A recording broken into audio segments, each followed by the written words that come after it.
In a mere few days, the NBA season is upon us. And with that, we obviously have teams that we have to consider that are going to be good this season, because we can't just be watching the New York Knicks all year, or else we'll probably start slitting our wrists. So let's talk about some of the teams that this season I think personally will do well, and some of the teams that I think have an outside chance, and then there's some teams that I'm a bit more 50-50 on. So I'm going to break these down into categories, starting with what I call the Big Four. Number 1, Golden State Warriors. They've just won a championship. That's good. Maybe of all the teams in the league, they are the most familiar with winning. They have the best shooter ever in the form of Steph Curry, and Klay Thompson coming back from injury means that there will be more force this season. The only downside might be them pulling off a back-to-back. This offseason, they made little to no changes, and realistically, why would you? You have a championship team. Maybe the only liability is Draymond Green, who was very 50-50 during the playoffs and seems to have spent the summer working on his throw hands than his basketball. Yeah. Then we have the Milwaukee Bucks. They have Giannis, the Greek freak, and a top 3 player in the league. They have also won the championship in 2021. Again, not much was needed in terms of change with this team. They fell short last season, but have cemented themselves as contenders already. One could easily argue they just need a little bit more luck this time round. Philadelphia. Trust the process. Well, so far, the only thing that the process has given us is a lot of false hope. Embiid is by far their best player. Harden seems to be more there for the sake of shedding the label of a great player who could not win a championship. And then you consider last season where the most talked about player did not play a single game for them. That's not good. Oh, and then there's Doc Rivers, who spent the summer forgetting that Twitter likes are public. And if you're watching them, it's for Embiid. And I wouldn't really pin my hopes on a championship just because it feels like it's inevitable that something will go wrong with the 76ers. The Denver Nuggets. Pretty much the same situation as the Bucks, albeit no championship to show so far.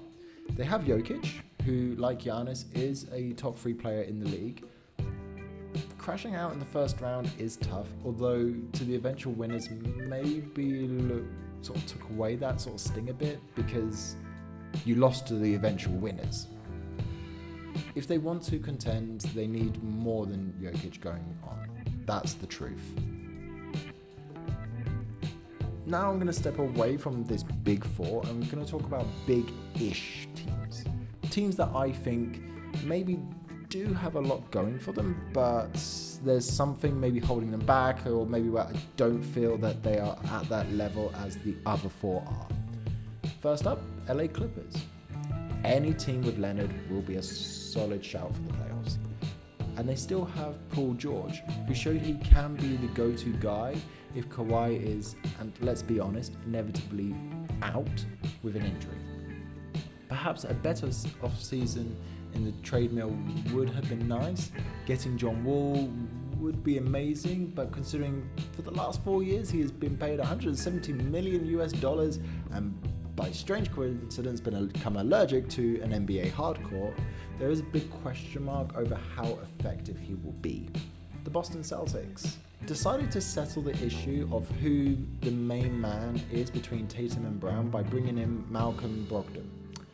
In truth, it makes sense. It felt the Celtics had no game plan beyond these two, and by adding a third dimension, it will be helpful. And sticking to the East Coast, we have the Brooklyn Nets.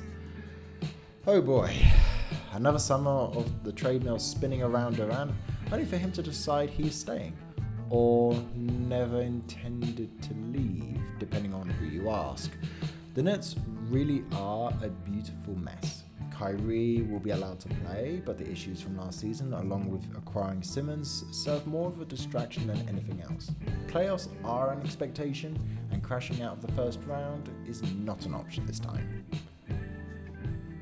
And finally, we're going to come to the teams I consider the dark horses. These are teams that I would say I wouldn't be putting money on them to win the championship, but they maybe do have a chance of having a deep playoff run. First up, the Suns. Phoenix might be higher, should be higher, but they got completely torched by the Mavs in a series that they had all but won. The only thing people walked away with last season was that Chris Paul might be the greatest loser in NBA history. It's okay, Paul. Black Friday is around the corner if you want to buy a ring.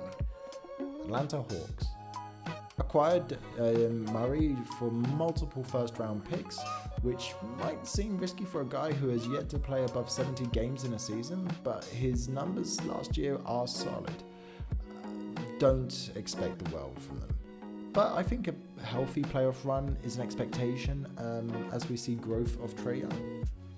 The Miami Heat. Jimmy Butler spent the offseason perfecting a new look to his game, and can I just say, Jimmy, do you want a championship or not? The Heat come into the season having won the East in the regular season, but have made absolutely no changes beyond Jovic, who's coming in from the NBA draft. Can they do it again? Probably not. And finally, the Toronto Raptors. The Toronto Raptors won the championship a few years ago, but DeRozan is now in Chicago, who I put just outside of the dark horses range. Lowry is in Miami, and Leonard is with the Clippers. The biggest arrival this summer was Otto Porter, who may have won a championship with the Warriors last season, but he is not expected to elevate this team beyond a playoff position. And there we have it. There's obviously some teams like Chicago and Memphis who will be contending this season. I just feel that they come in with such a lack of playoff experience that they may need another season or two before they will be genuine contenders. I thank you for watching for today. I will be doing more frequent uploads because I've got much more available time by the looks of things. And if you like this content, please drop a like, share, and subscribe. I do have a Discord and stuff, and I do Twitch. I really appreciate everyone that's part of these communities. If you like this content, great, and let me know. It does help. And if there's any feedback, I do appreciate it. I hope you all have a good week, and I will be doing maybe a review of the first week maybe at the end of this week. Yeah, that makes sense. Bye.